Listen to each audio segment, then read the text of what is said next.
بەڵام بە قسەکردنی زیاتر لە بارەی پەسەندکردنی پرۆژە یاسای هەڵوەشانی و بڕیارەکانی مەجلیسی قیادەی سەورە کە ئەمڕۆ لە ئەنجومەنی وەزیران پەسەند کراوە و ڕەوانەی پەرلەمان کراوە لە بەغدا بەڕێز زیادگار مەحموود ئەندامی لیژنەی یاسایی لە پەرلەمانی عێراق لەگەڵماندا. بەڕێز زیادگار مەحموود سڵاوتان لێ بێتۆم کاتتان باش. یادگار خان گەلک بخێر هاتنە کوردستان 24 ئەم کاتەی ئێوە باش زۆر سپاس ئێوارەی بەڕێستان باشتر بەڕێزی یادگار خان یعنی شاندنا vê proje yasayê ji bo Parlemanê Iraqê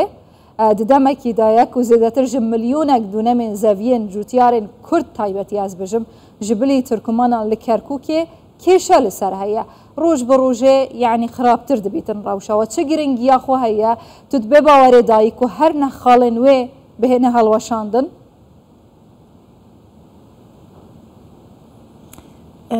ڕاستی ئێستا من گوێم لەوە هەواڵەی بەڕێز کاک خەلید شوانی وەزیری دادی عێراق بوو زۆر دڵخۆشم کە ئەخیرەن لە دوای مناقەشەیەکی زۆر و کێشمانکێشێکی زۆر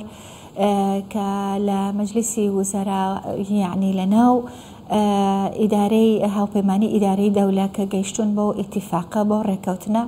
کە بە تایبەتی ئەو بڕیارەی کە بەڕێزیان باسی کرد بڕیاری قیادەی سەورە بەڵێ کە پێک هاتووە لە نەوە بڕیار ئەو نۆ بڕیارش ڕاستیەکەی هەمووی پەیوەندی هەیە بە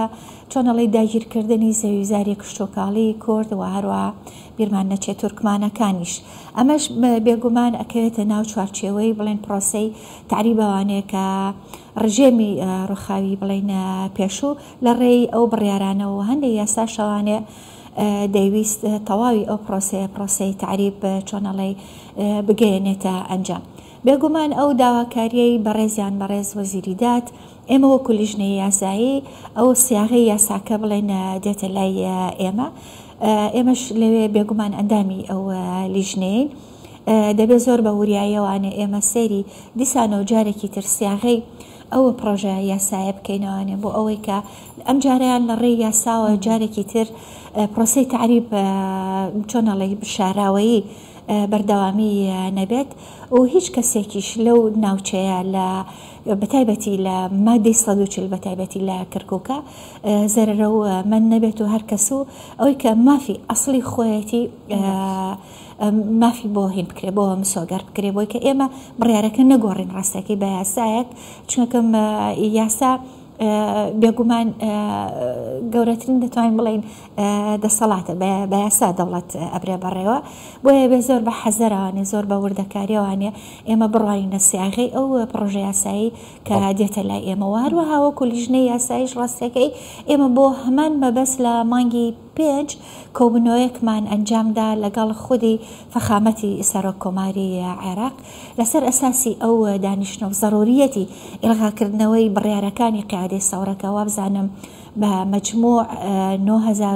5900 ئەوە بڕیاری قیادەی سەورە هەیە با بڵێن نزیکی 6000 بڕیاری قیادەی سەورەیە هەروەها هەنێکیشان ڕاستیەکەی قانونن بۆیە لیژنەیەک ڕاستیەکەی تەشکیل کراوە بۆ ئەو مەبەستە بۆ ئەوەی کە مختص کار بکات لەسەر هەڵوەشانەوەی ئەو بڕیارانی قیادەی سەورە یا ئەو بڕیارانی ئەو یاسانی کە بڵێن تەشریع کراون لە سەردەمی حکمی سەدام حوسێن و حیزبی بەعسە ئێمە ڕاستەکەی ئەرکێکی زۆر قورسمان لە پشتە ئەویش ئەوەیە ئێمە دەبێت هین بکەین دەبێت پۆلێنی ئەو بڕیار و ئەو یاسایانە بکەین چونکەم ئەوەی کە یاسایە بێگومان دەبێت یاساکان هەموار بکرێنەوانێ ئەو بڕیارانەشی کە بەس تەنها بڕیاری قیادەی سەورەیە ئەوە دەکرێت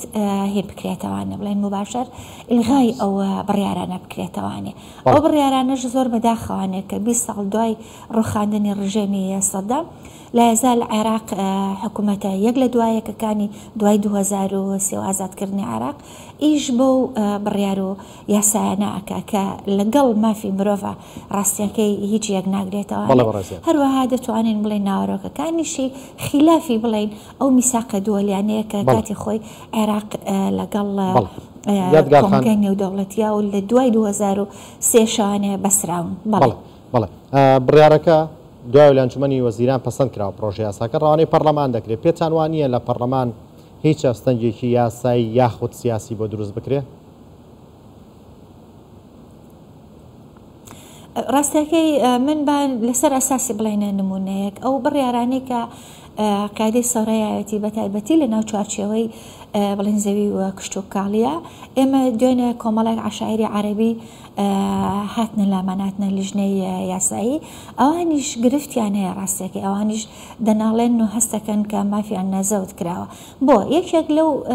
بڕیارانەی قیادەی سەورە بۆ نمونە مەسەلەن لە شوێنێک زەویزاری چەند دۆنمێکی بڵێن ڕێز عشیرەتێکی معەن بۆ نمونە هینێکی پێکراوە ینی تەحویلێکی پێکراوە ئەمانە ساون چیان کردەوە بۆ کە تعویزی ئەو عشیرەتە بکەناوانێ هەستاوان بۆ نمونە لە سنووری محافەزەیەکی تر ئەگەر ئەم دۆنمێکی هەبوو بێت لەو منتیقەیە ئەو دۆنمە لە کاتی خۆیان با بڵێن هەر دۆنمێک بە 10,000 دینار بوو بێت بەڵام لە شوێنێک پێیان داوە کە نرخەکەی کەمترە بۆیە چیان کردووە هەستاون ژمارەی پێدانی بڵێن تعویزەکە دۆنمەکانیان زیاد کردووە بەمەرجێ ئەو دۆنەمانەی کەیراوە بە کەسێکی تر بڵێن بە عشیرێتێکی تر کە لە شوێنێکی تر زەویزاریان لێ هین کردو بە هەر ناونیشانێک بێ لێ داگیر کردو و لێ بردووە لە محافزەیەکی تر ئەیەناوانێ ئێستا ئەم پرۆسەیە ڕاستیەکەی بەردەوامە حتا تەنانەت هینە بڵێن بڕیاری دادگاش هەیە لە چەند کەیسێکە کە مافی ئەسڵی گەڕاندۆتەوانێ بۆ خاوەن مافی ئەسڵی لە محافەزەیەکی تر کە زەویزاری هینکراوە چۆنەڵێ لە پای تعویز دراوە بە هینێکی تر بە عشیرەتێکی تریان بە کەسێکی تر بۆیە ئەم بڕیارانە ڕاستیەکەی تەنها و تەنها کورد لێی زەرەرۆمەند نەبووە بەڵکو دەتوانین بڵێنە هەم تورکمان لێی زەرەر بووە هەم خودی عەرەبەکانیش لێی زەرەر بوون بۆیە چاڕوانی ئەوە ناکرێت کە بەرهەڵستەیەکی ئەوتۆ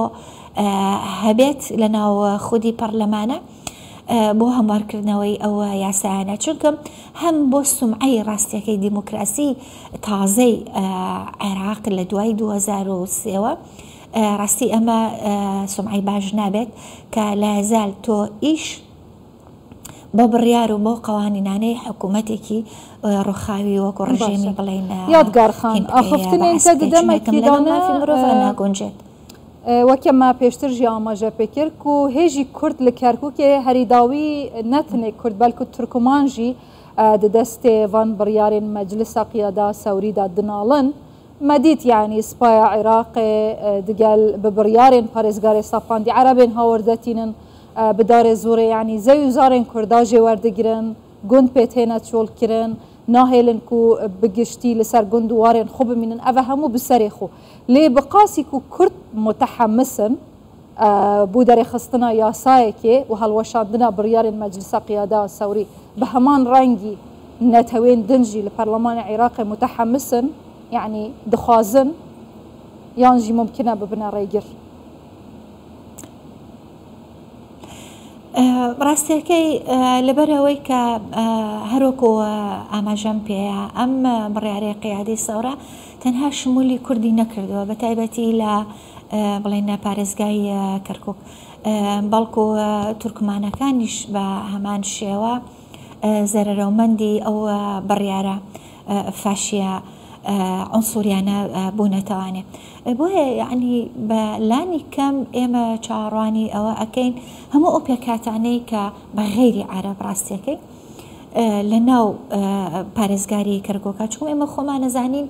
شەڵکردنەوەی سیاسەتی تعریب بە تایبەتی لە ناو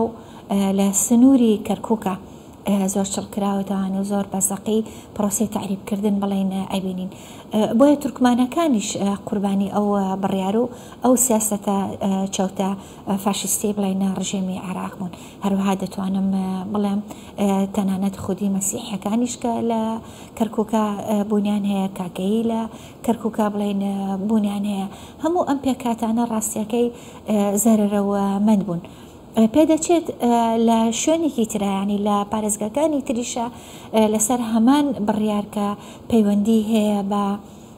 زەوی زارەوانێ عەرەبەکانن ئەمانیش پاڵپشتی ئێمە بکەن بۆی کە ئەو کێشەیان چارەسەر بکرێ و بیرمان نەچێت ئێمە فەیلەکانیشمانەیە کوردی فەیلیمانەیە کە بە هەمان شێوە بە هەمان گوژم دەتوانین بڵێن کە بە هەزاران دۆنیمیان لە زەویزار و بێستانی یادگارخان پرسیارە داویە بکورتیش کەرەماخۆش بەردەمی بوو دەریخستنە یاسایەکە بڤیڕەنگی ممکنە ئاڵنگاری بربەست و هەندێک ژی خەفک بهێنە دانان ji بۆ کووردا بە تایبەتی حتا کو ببنەنەتەوەی دوام یان ژی کەمینە لە کەرکووکێ یان ژی ئەم دکارن بە کورتی بێژن دەستور یاسایە دەستور دایکە هەموو یاسایە لێ دیسا تو دبینی دەستورە عێراقی زیاتر ji پێنجی بەندا نەهاتنە جێبەجێکردن دەرحەقی کوردان و ئاخا کوردان برأياتا اف ياساك وبريال البرلمان العراقي دار بكابيتن دي بمصلحتا كردا دابيتن يانجي اگر بمصلحتا دار كات بيجين دي هيلن بهيتا جيبا جيكرن